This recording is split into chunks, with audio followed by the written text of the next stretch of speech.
আসসালামু আলাইকুম রহমতুল্লাহ বরকাতুহু। আমরা মোহাম্মদপুরের পথে। আপনারা জানেন যে একটু আগে আমি একটা লাইভ দিয়েছিলাম, মাত্র কয়েক মিনিট আগে। এই লাইভটা আমি এনটিভি থেকে দেখে কিন্তু দিয়েছিলাম, এবং আপনারাও সেই পোস্টটা দেখেছিলেন যে আল্লাহ মামুনুল হক সাহেব এমপি হয়েছেন, বিজয়ী হয়েছেন।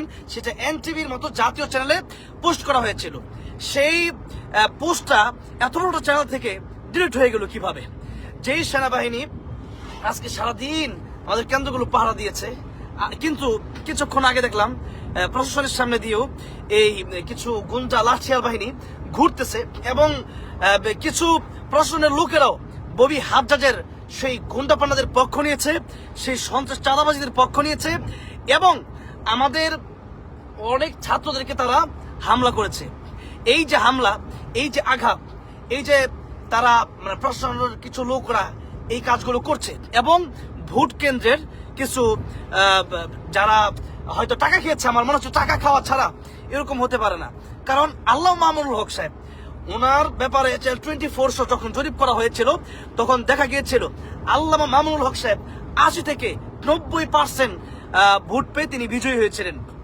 এবং সেইখানে এটা কিন্তু আমাদের মনে রাখতে হবে, ঢাকা ইতিমধ্যেই ঢাকা 13 আসন এবং ঢাকা 8 আসন, মানে ঢাকা 8-এ হচ্ছে নাসিরউদ্দিন পাটোয়ারি এবং হচ্ছে মির্জা আব্বাস, আর ঢাকা 13-তে হচ্ছে আল্লাহ মামুনুল হক সাহেব এবং ববি হাজ্জাজ। তাহলে এই ববি হাজ্জাজ এতক্ষণ পর্যন্ত তার কোনো রকম ভোট ছিল না। আমরা একটু আগেও দেখেছি আল্লাহ মামুনুল হক সাহেবের ভোট বেশি, এবং জাতীয় চ্যানেলগুলো আল্লাহ মামুনুল হক সাহেবকে বিজয়ী ঘোষণা করেছে।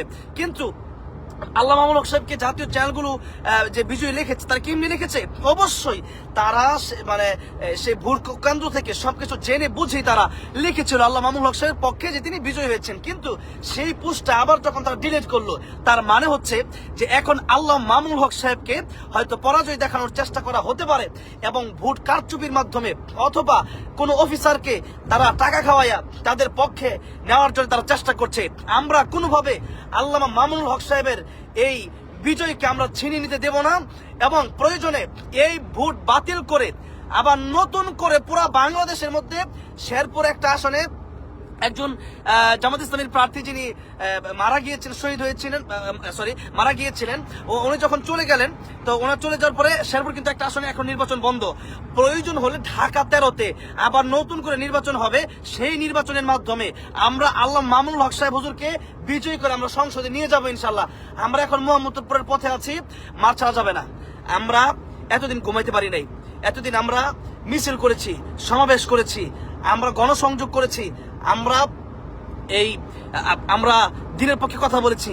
একটা রাত আমাদেরকে একটু কষ্ট করে আমরা বিজয়ের দ্বার প্রান্তে ইনশাল্লাহ, আমরা বিজয়ের দ্বার প্রান্তে ইনশাল্লাহ।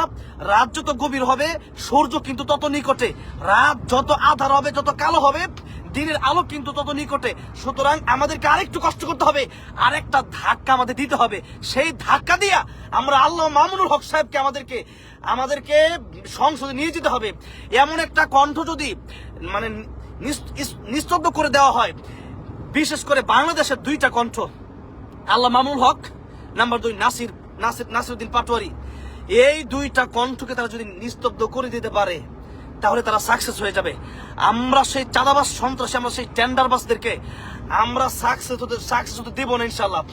আমরা গাড়িতে আছি মোহাম্মদপুরের পথে, আমরা রাজপথে লড়াই করব। আমরা জীবন দেওয়া হলেও আল্লাহ মামুনুল হক সাহেবের ইজ্জত, সম্মান এবং ভোট অধিকার এবং ভোট, আমরা আল্লাহ মামুনুল হক সাহেবের বিজয়কে আমরা রক্ষা করবো ইনশাল্লাহ। এই জন্য আমাদেরকে মাঠে থাকতে হবে, ঘুমানো যাবে না। আপনাদের সবাইকে বলছি, এই রাতটা আপনারা ঘুমাবেন না, আজকে রাতটা ঘুমানো যাবে না। আমরা আল্লাহ মামুনুল হক সাহেবের জন্য এবং নাসিরউদ্দিন পাটোয়ারি ভাইয়ের জন্য আমরা ঢাকাতে আজকে কাজ করব ইনশাআল্লাহ।